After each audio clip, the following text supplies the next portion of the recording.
Welcome to Our Own Voice, a partnership in mental health awareness in cooperation with Nami Wichita and KSUN Community Radio. Nami is the National Alliance on Mental Illness. We are the largest grassroots advocacy network for people with mental illness and their family members, with over 800 national affiliates and 15 Kansas affiliates, with Nami Wichita being one of those 15. We provide awareness, support, education, and advocacy for people affected by mental illness. Our purpose here is to provide a community conversation on KSUN Radio that provides insight into what it's like to live with a mental illness.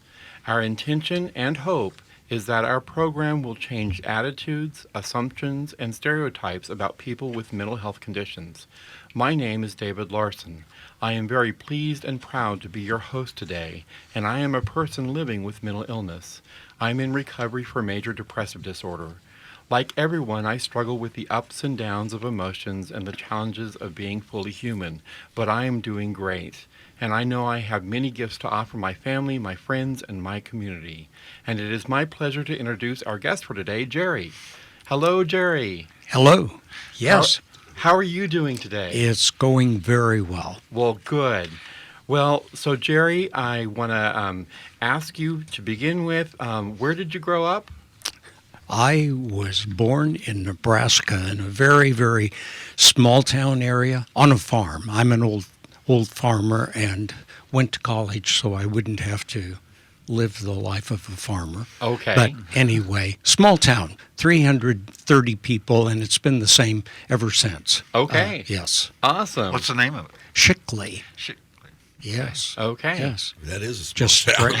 It's so small, I never heard of it before. Straight up Highway 81 from Highway 81 from Wichita. Oh, Okay. nice. Due north. Due north. Okay. Exactly.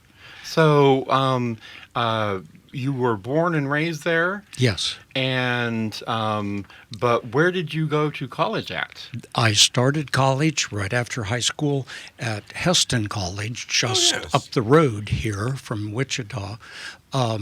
Way back, I'm an old guy, so it goes back decades upon decades. You don't look a day over 90. Man, I tell you. But a long time ago, early 60s, in fact. Okay. Yeah. So there, and then after graduating, went on to Indiana to a private school, Goshen College, and then started teaching, high school teaching, English and speech, and then some graduate work along the way, and finally, after a number of years, returned to Heston as an English teacher, and got into some other activities, and finally academic administration. So got that started. You're broad there. Oh. You have. Really I have to expanded. compliment you. You do speak English very well. Oh, Yes. Well, I hope so. I've spent my life talking, so that could be a disadvantage also. Yes. Well, No misunderstanding. No, that's right. and you met the love of your life in Heston.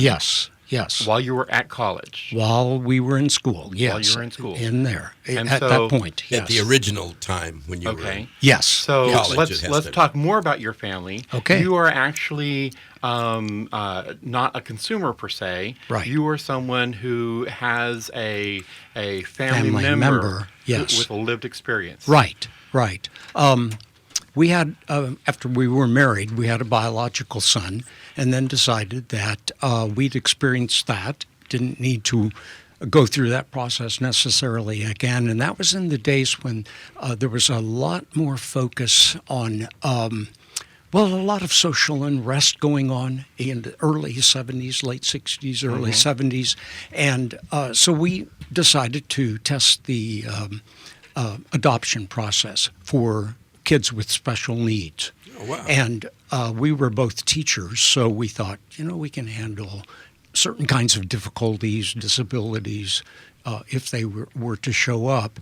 And so we adopted our daughter and then our second son. And it's our second son that lives with schizoaffective disorder. And then also later on, we discovered that he had fetal alcohol effects from his birth parents' experiences. So Okay. that's part of the reality then that we had. And he was 9 months old when we adopted him, so none of that was Okay. obvious at that point. Well, I want to ask really fast, can we unpack schizoaffective disorder for people? Okay. Basically, when one is dealing with the various major mental illnesses, one has schizophrenia as one of those, and one has major depression as one of those. Now, on the side would be bipolar disorder, and that has a lot of elements that are going to be found in the other major mental illnesses. But if you just simply look at schizophrenia and depression, then schizoaffective disorder affects both how one processes things in the brain, and it deals also with depression or affective impact. And so that's part of what's going on with schizoaffective disorder. Sort of a Okay. combination. Well, I need to take a break right now. Okay. So we're going to go ahead and take a break, and Yes. we'll be right back with that. Good.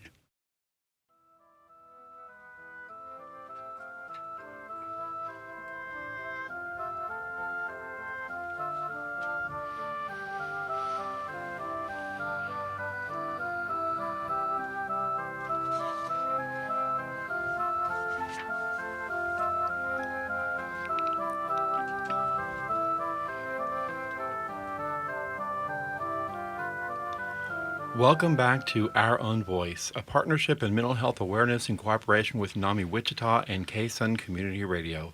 Nami is a national alliance on mental illness. Our Own Voice is intended to humanize the misunderstood, highly stigmatized topic of mental illness by showing that it's possible and common to live well with a mental health condition. Now, Gerry, before our break, we sort of rushed that, and we didn't get a full explanation as to what schizoaffective disorder is. So Right. you were talking about schizophrenia and bipolar disorder. Right, or schizophrenia and depression, major Okay. depression. Bipolar, sort of off in the side as another major disorder, but that has some uniqueness in itself, and it has some components of both schizophrenia and depression. But schizophrenia is a thought disorder process dealing with how one processes information and the stimulation that one receives. And depression is more of a mood kind of thing, how one is impacted by that disorder, either very, very low, that one cannot respond to things easily that are going on Right. around one, or could be even a very high level of response. And that gets into a mania.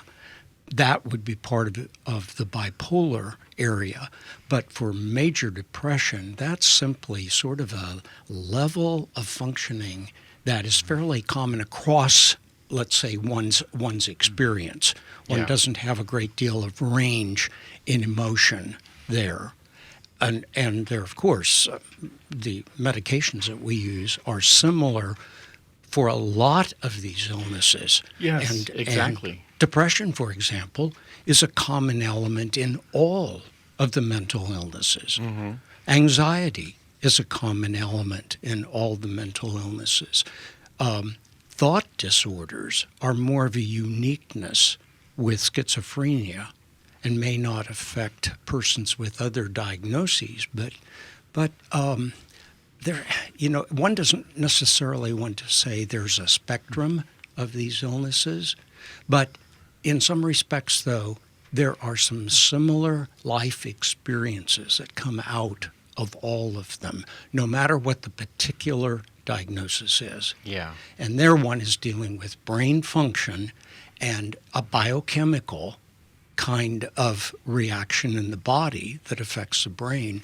And so then you want to try to target those different biochemical needs or imbalances. Yeah. And that's what medication does. Right. And- for and- instance, being a depressive, Yeah. I need to have medication that's going to help me with my serotonin level, Right. to keep Yes. the serotonin level flowing into the Exactly. brain, and Yep. and so that's what I do. Exactly. And also, I have to do activities that Right. increase the serotonin, like being around people. Right. Um, Right. oh, geez. Exercise, proper diet, all those things Right. help with good serotonin levels. Exactly. But everybody basically can have one or more of these symptoms sometime during their life. right? Precisely. Okay. Precisely. But Yes. it takes something almost traumatic or whatever to kind of push you to a different level of depression or a different level of behavior. It might. It might be a trauma of some sort that one goes through, And that's or a of course change in life. the PTSD syndrome. Right, then. right. Okay. But these are biological illnesses. We don't know where they stem from necessarily. right.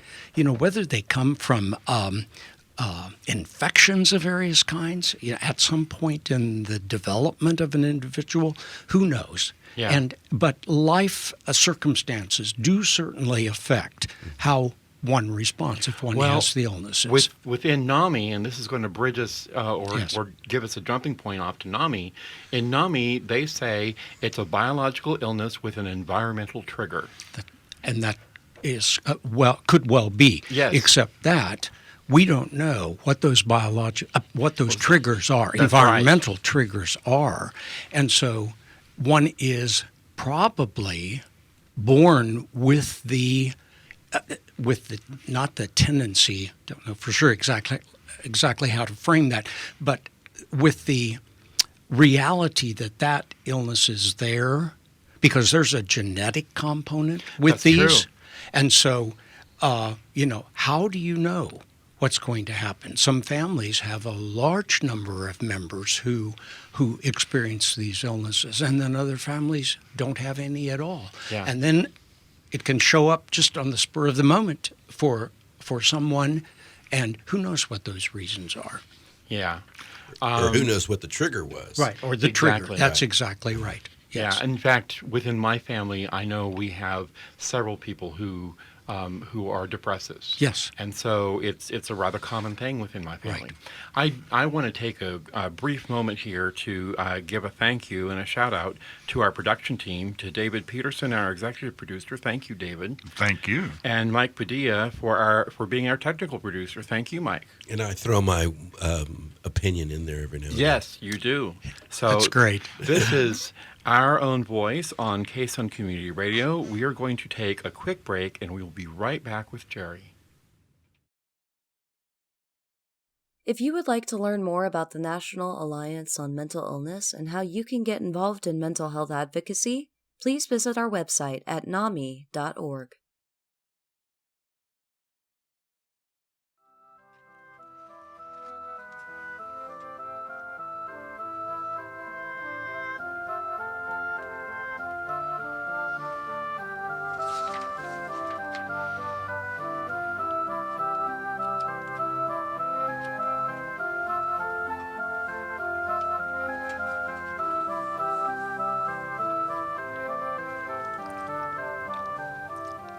Welcome back to Our Own Voice, a partnership in mental health awareness in cooperation with Nami Wichita and KSUN Community Radio. Nami is the National Alliance on Mental Illness. Now, Gerry, before the break, I mentioned that we were going to talk about Nami, and I never got to it. So Okay. Let's start talking about Nami. For instance, how many years have you been in Nami? Oh my, I think 30 probably. 30 Yeah, years. 30 years that we've had experiences with the NAMI organization, mostly locally, but I spent time on the state board and was president for a couple of years. And then same thing on the local board here with NAMI Wichita, but it's been about that long. And Okay, so how long has Nami Wichita had Nami here? there's a lot of argument about how old NAMI is in the country. And, for example, the state organization celebrated its 30th anniversary, but that's really the point at which NAMI used the name National Alliance for Mental Illness. It was existent way before that. And in fact, I think it goes back at least 45 years when a couple of mothers in Wisconsin, I believe it was, sat around a table and had sons with mental illness. And the group kind of process started from that point and then spread nationally. And in Kansas, our Nami groups really began about that far back. Wow. So it goes way, way back. And Okay. with our local affiliate, same thing. A number of family members who decided to get together and provide support for each And other. so it really was designed from the beginning to be a group that helped the families of people that were suffering with mental illness and was, also the people themselves. It started with Helping the the families. family focus. Okay. The membership. And that's what we continue today. Right, exactly. The membership did not include those persons living with mental illness at that point. And that lasted for I don't know how many years. But of course, that was a ridiculous kind of structure. And it became really clear fairly quickly that all of us, persons living with the illnesses and family members, had a great deal to learn from each other. Yes. And so then we that membership was opened, and that was done nationally. Wow. And there was considerable feedback. So there was about some that. pushback on on whether or not indeed. they wanted to. Yes, indeed. But we've bypassed that, I think, at this point, and we got tremendous leadership from persons who are living with the illnesses, in addition to family members. So there's shared involvement across the board now that didn't exist way back then. And it's broader still because it includes healthcare professionals. Exactly. It includes police officers because of the CIT program, Right. which you've been instrumental in helping with the CIT program here in Wichita. Yes. Can you? Would you like to expand on that? Just that I think there have been some other programs about crisis intervention teams. We began the planning process in 2006. And in 2007, the program was implemented here in town. And that was a really significant achievement and had a number all of the mental health services agencies, law enforcement, the hospitals, different kinds of other organizations, plus advocacy groups like Nami, League of Women Voters, and some others that I'm not going to remember, but all of them working together in the community to bring that through. And that paved the way then for understanding some of the services that we were lacking in the community and how we needed to address those.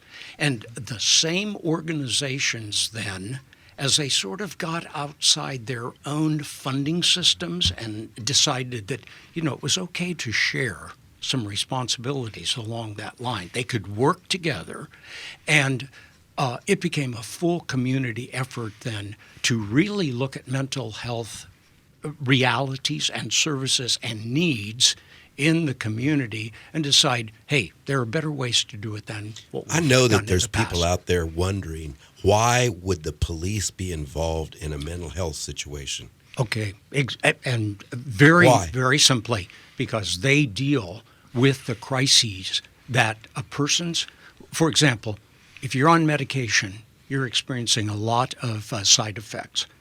It's easier to just not take them. And then, because we're dealing with biological illnesses, the impact is that one will develop symptoms again that could be really severe and get one into trouble with laws, with behavior in the community. Immediately, the police are involved.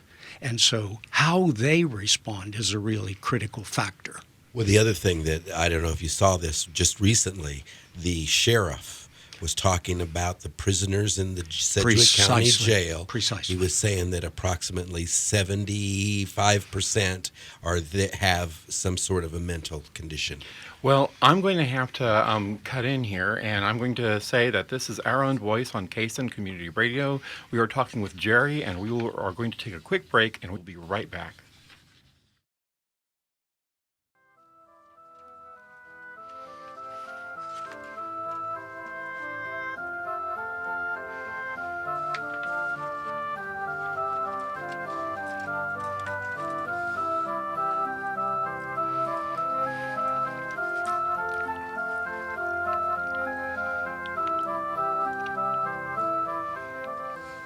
Welcome back to Our Own Voice, a partnership in mental health awareness in cooperation with Nami, Wichita, and KSUN Community Radio. Nami is a national alliance on mental illness. Now, we've went through our third segment, and we didn't give you a wonderful number. And David, you're here to give us that great number that we always spout at the end or at the beginning of our fourth segment, if not in the middle of our third segment. So, what is that number? That number is 316-686-1373 or 316-686-1373. Yes. And before we go on about what that number can do for you, I want to mention that beautiful intro that we hear is composed by our host, David Larson. Thank you. Thank you very much. But please call that number if you're interested in knowing more about NAMI and how it can help you or your loved ones. We have a lot of support groups. I'm not going to go into detail because we have a wonderful guest today, but we have a lot of support groups. We have educational classes, and we feel we can be a benefit to those both with a mental illness and the family member that has someone with a mental illness. So please call 316-686-1373, and somebody will get back with you as soon as possible, and we can describe all the programs and support groups we have for you. Excellent. Okay. Well, now, Gerry, we sort of talked during the break about a lot of things, and so I want to bring out stigma. And something that NAMI is always trying to fight against is stigma. So what areas have you seen stigma decrease? What areas have you seen stigma stay the same or increase?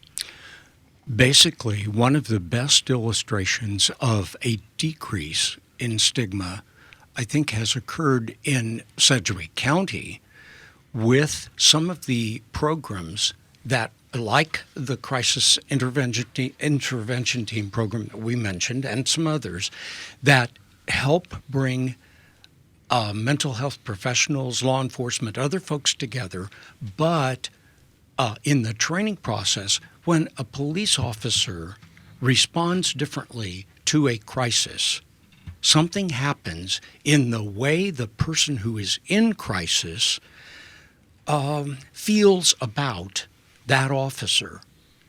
If they are not slammed to the ground, or if you don't have a whole room full of officers coming in and there's all kinds of noise, and if I'm not thinking clearly, that can be an absolutely awful experience. And I may do some things that will get me tased or worse, depending on what happens. Mm-hmm. So when you have officers who are trained, something happens in terms of breaking down the stigma that persons living with mental illness often have for officers.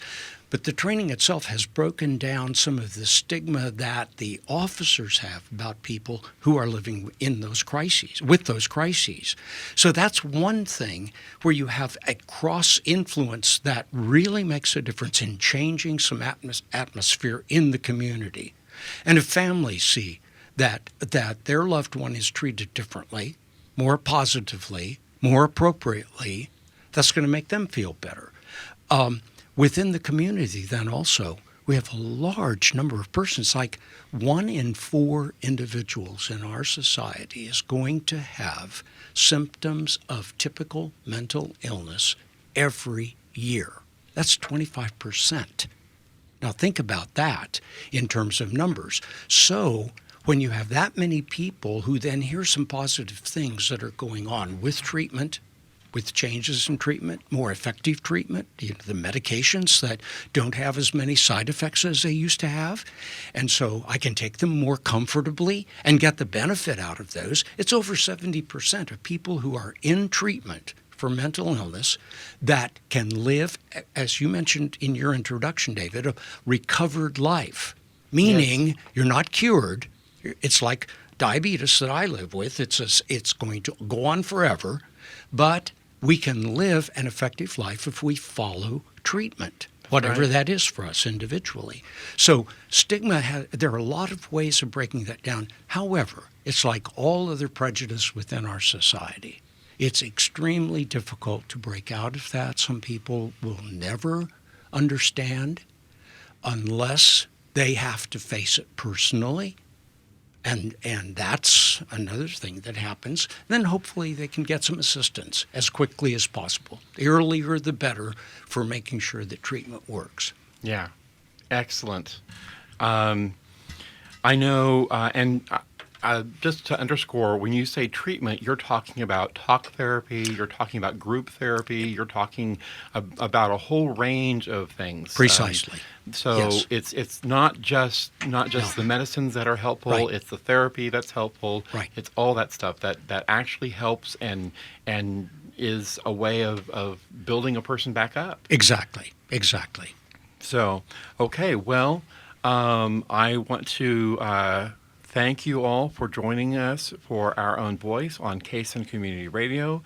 Thank you to Gerry very much for our welcome. wonderful talk that we've been having. And we are going to have another program coming up in a week, hopefully.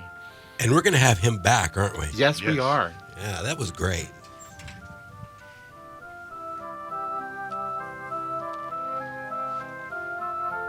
That's great music. That's good.